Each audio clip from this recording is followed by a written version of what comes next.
Hello everyone, we will continue the topic ALV by CL underscore SALV underscore table class. And now in this video, we will start with PF status and user command. So far, we have not created our own functions.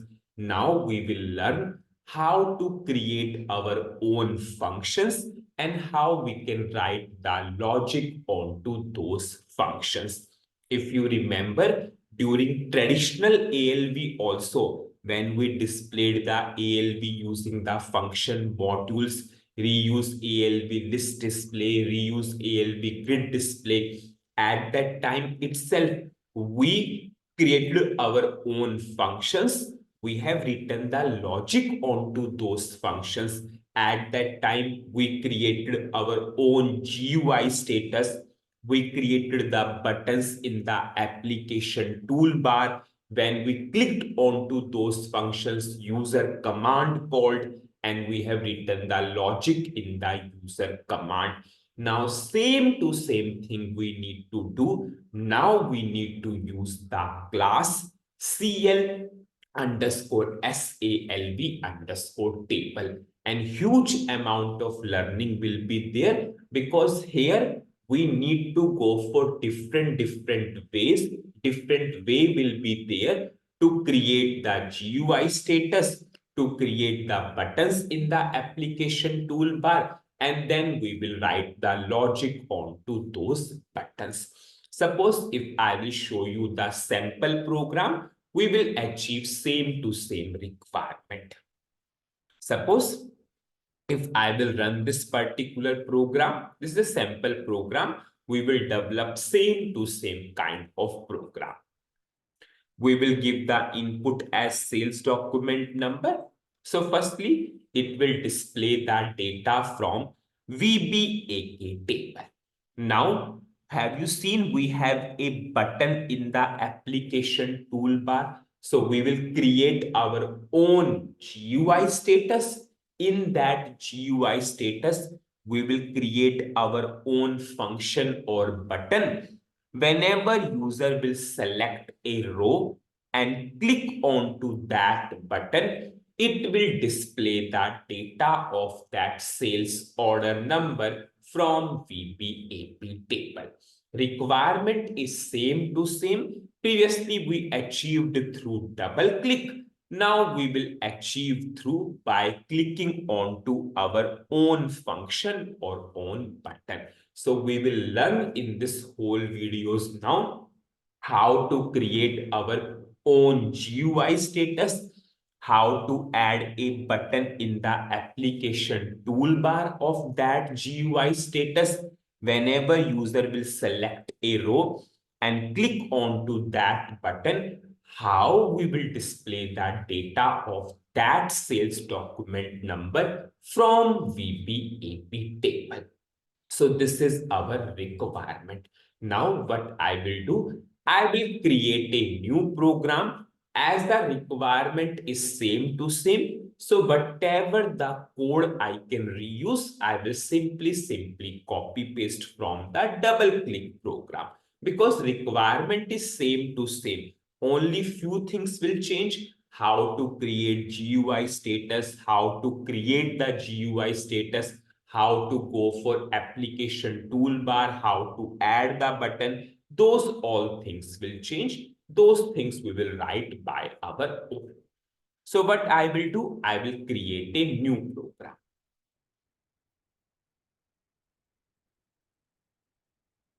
Suppose I will give the name to the program. Suppose this is our fourth program for ALV. I will write factory method. Suppose I will write PF status. I will go for create. I will give the title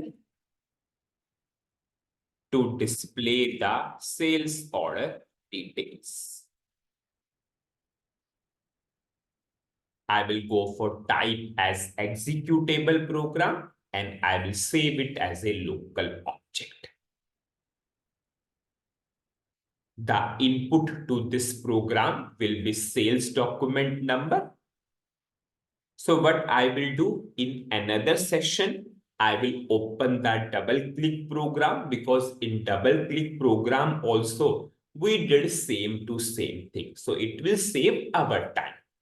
And so many times we did same to same thing. So whatever is applicable, we will copy paste from the double click program. This is our double click program.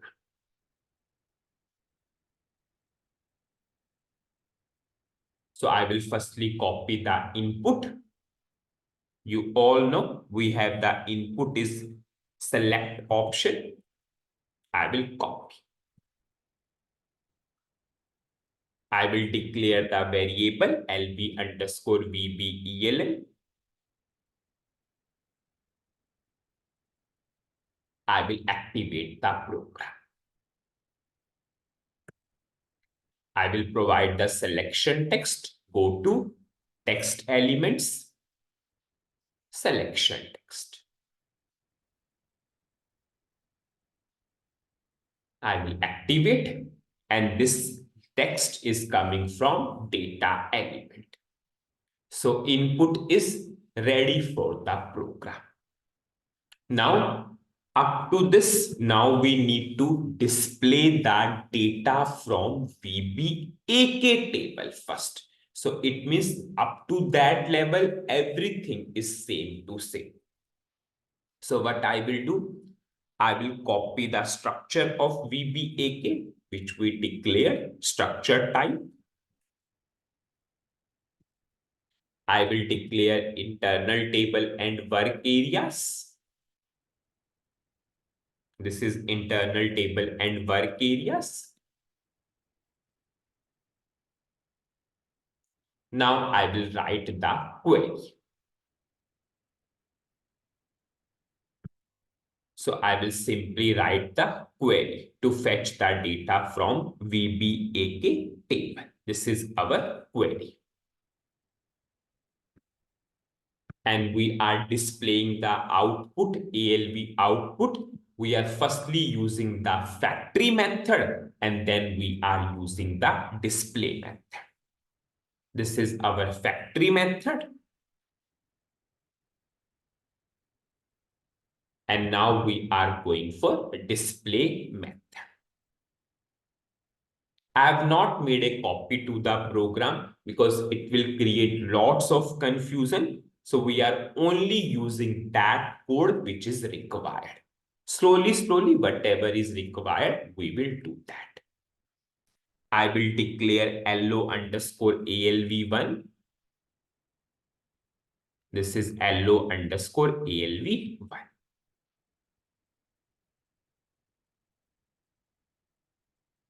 I will check the syntax and I will activate. And from the starting itself, I will use the event start of selection. We all know whenever we are clicking on to execute button, which event will trigger start of selection. So this whole logic will trigger as a part of start of selection. Otherwise, at the later stage, whenever I will use the classes, I have to use this, I have to write this start of selection. So from the starting itself, I am writing this start of selection. And if we know some best practices, we should always follow. And we all know whenever I will click on to this execute button, with the start of selection event will call. Now, if I will show you the output as of now, if I will go for input, we have the output from the VBAK table. Now, what is our first target of the requirement? From here, now we need to write the code by our own. Firstly, I want a button in the application toolbar. Application toolbar. If you see, As of now, this is SAP menu bar. This is SAP function keys. If we will enable SAP application toolbar will also come. Now, rather than SAP functions, rather than SAP GUI status, I will create my own GUI status. And you all know, whenever you want to create your own GUI status, how you are creating, we have a dedicated syntax. What is the syntax for the same? Set PF status, name of the PF status. This is the way how we are creating our own GUI status. So firstly, I will create our own GUI status. Then in that GUI status, we will create a button in the application toolbar. So we will create. So now I will simply write the statement set PF status. So I will write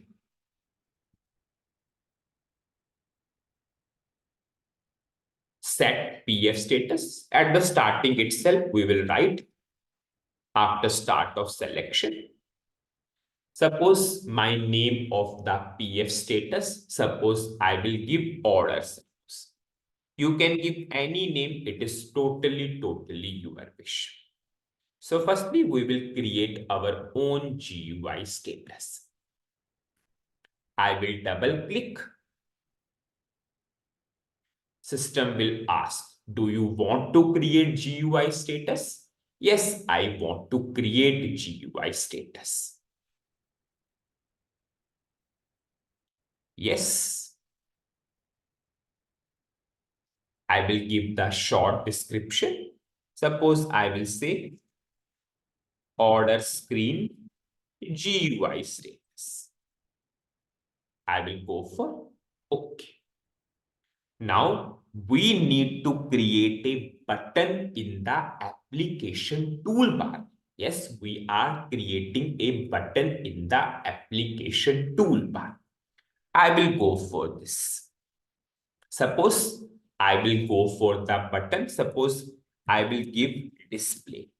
This is very important because whatever you are writing here, that will be the function code of the button. And we all know every button has a function code. If I will double click, you can see it is acting as a function code. I will go for OK. Suppose my function text is same to same. Now I will choose some icon. I will go to F for help. I will take a relevant icon. Display. Okay. I'll find next. I'll find next. I'll find next.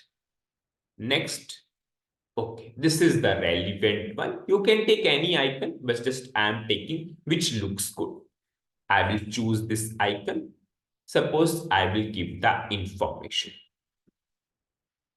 to display the item details.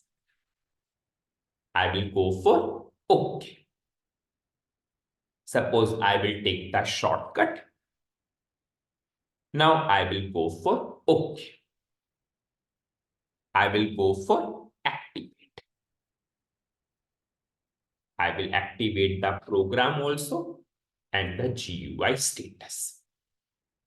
So we created the GUI status, and in that GUI status, we created the button in the application toolbar. Suppose I'm running this particular program. I'm running this particular program. I'm giving the input. Now, people will say, I created the GUI status, I gave the button, but it is not appearing here. This is the first important point you will learn during this particular PF status and user command. through CLSALV table class. See, you created the GUI status, but have you assigned? We have not assigned to the ALV output. Now we need to assign to the ALV output. See, when you created the ALV by traditional method, we have the function module, reuse ALV list display, reuse ALV grid display. There we have the parameters itself for PF status and user command. Here we created the GUI status, but have we told that yes, it will be assigned to CLSALV table, it will be assigned to the ALV, which we are displaying through this particular class. We have not assigned, and we are using same to same practice always. If you remember, when we cover sorting, we use sort method. When we cover filter, we used filter method. When we cover column settings, we use the methods. When we cover function settings, we use the method. You created the GUI status, but you need to assign. So we have a dedicated method to assign this GUI status, whatever we created. So what is that particular method? We will check that particular method. Suppose if I will go for this particular class, CL underscore SALV underscore table, description itself will give you. If I will check status, you can see we are not going for get status. Now we need to set the GUI status. We need to set the GUI status into this ALV output. I will find next. I'll find next. And you can see we have a method set screen status. And this method is instance method. Instance. It means object is compulsory. So you created the GUI status. Now you need to use the method of this class to assign this GUI status, to set this GUI status. So what I will do, I will go to pattern button. I will go to ABAP object patterns. Now what is the instance? LO underscore ALV1. CL underscore SALV underscore table, and we will use the method set status, set screen status, set screen status. Now I will pass. Now your GUI, your PF status or your GUI status which you created is in this program itself. So we will simply pass the system variable. We all know what is the system variable for the report ID or program ID. It is SciRep ID.